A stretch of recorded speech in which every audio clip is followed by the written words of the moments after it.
I've been talking about failures for 9 episodes now. Now it's time to talk about triumphs and failures. What's up, my fellow scribe? Tim here. Welcome back to the channel. For the past quarter, I've been talking about my biggest failures as an author. I don't want to make them anymore. And yes, I am getting over a cold. But we've wrapped up those 9 big failures. So I want to talk about some triumphs that were also failures. If you'd like to get a proper start to this whole series, I have a link in the cards to the playlist. But today is the first of 2 videos before we wrap this series up, where I'm going to talk about my 2 biggest triumphs that were also failures. Today, triumph and failure were capturing my characters perfectly.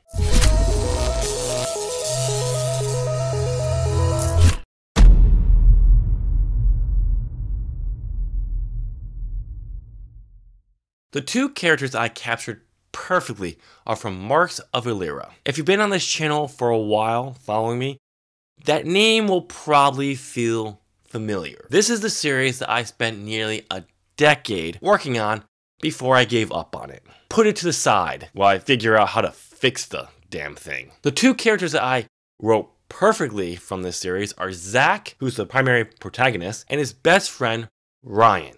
They were so easy to write. I could see clearly what they were going to do, and I just wrote it down. In 2012, I had a friend give me some feedback on a draft of book 1 of Marks of Illyria. This friend I shall call Melanie, because her real name escapes me at the moment. Megan captured in her feedback how I saw these characters perfectly, which was amazing for me, because at the time, I was very much a plot-first guy.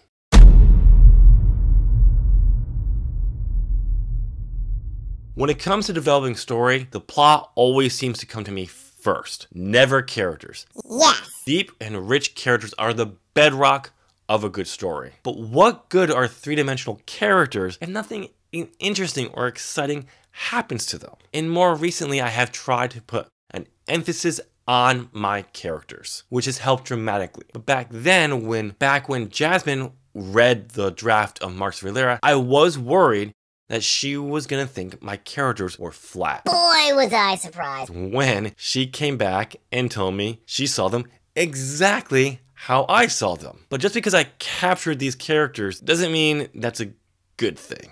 Especially when Tammy said she hated Zach, but loved Ryan.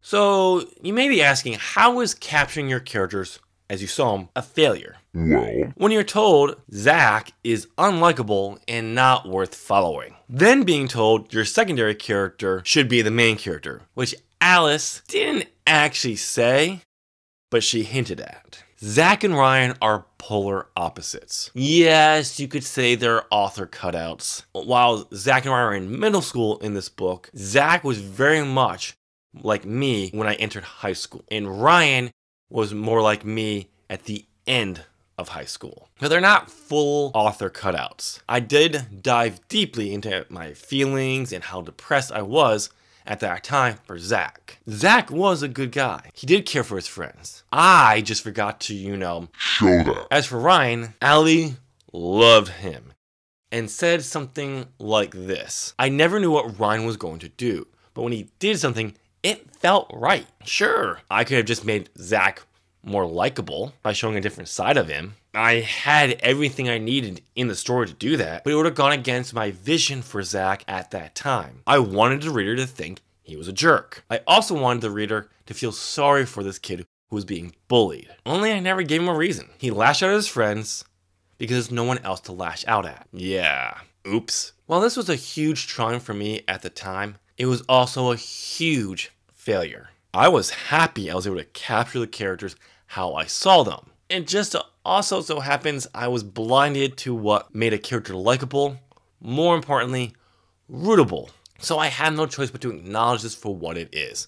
A triumph, but also a failure. Thankfully, not my biggest triumph failure. That was writing a trilogy in a year. You made it to the end of this video, so why don't you go and smash that like button and subscribe. So what are my top 3 writing tips. Click the video to the left to find out. Thanks for watching. Bye.